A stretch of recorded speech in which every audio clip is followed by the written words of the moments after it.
So first of all, I just wanted to, if you could just comment on the breast as a functional organ.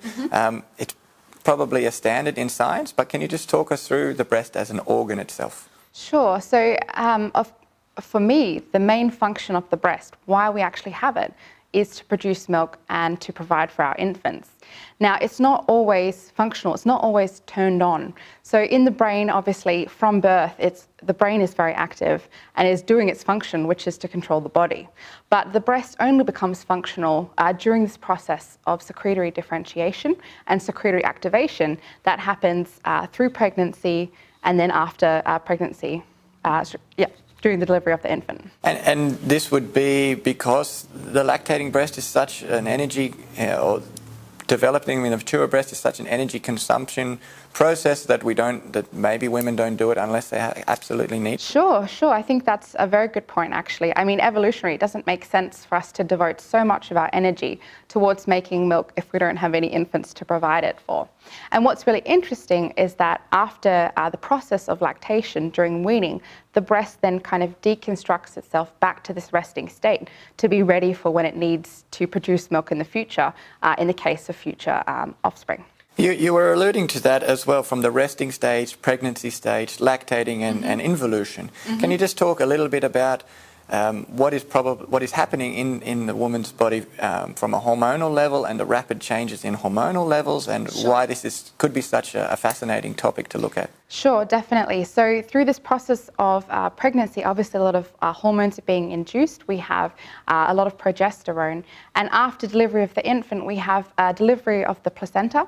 This decreases the levels of progesterone and increases the levels of prolactin. And this allows the breast to then become functional to produce milk. So this whole process that's happening to the breast is very interesting on a hormonal level, and these hormones seem to be triggering the cells and how they're growing within the breast. And so this is kind of, the cells are holding the key to understanding different types of functional states, and also what might be going wrong in cases of low milk production or in the case of diseases such as breast cancer. You alluded to the growing or the creation of a mini breast, so taking these cells and culturing them to actually grow a functional organoid. Can you just provide an overview of that process? Sure. So in my current laboratory, in Christina Shields' laboratory, they've previously developed a model where they can take cells from the breast and they grow in 3D, and they seem to have, coming from a single cell, they seem to be able to create these structures that are very similar to the breast, and they're organized such that the luminal cells are in the center and the basal cells around the outside. And these are from resting breasts, so from non-pregnant, non-lactating women. What we want to try and do is we want to grow the same structures, or very similar, from cells in milk, which is what we've shown in the talk, but also make them produce milk. And that's what's really exciting, because then we can see the single cells within these structures, how they're actually secreting milk, which will be fantastic. And so a lot of your work is still focusing on the normal lactating breast and understanding the normal lactating breast. That's right, yeah. I expect once you understand normal, then we can begin to understand abnormal.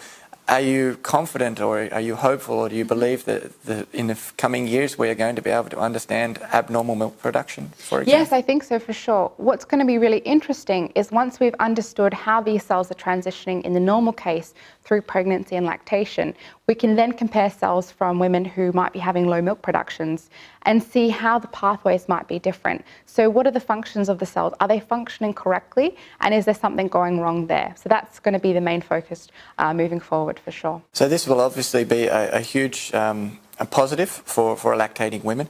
Can you extend onto that for what is abnormal in cells, what is abnormal in the breast, to understand other diseases that you alluded to, breast cancer, for example? Is this So I think what's been a huge issue in the past, which I think we're trying to fix, is basically breast cancer biologists have mostly been focusing on comparing the breast cancer breast with what's happening in puberty.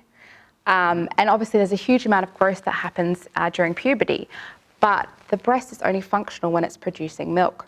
So we are thinking that if we are understanding this whole process of what's happening through pregnancy and lactation, this massive amount of change that's coming about in the breast to lead up to milk production, we can then understand the different pathways that might be different, the different cell functions that might be going differently in breast cancer.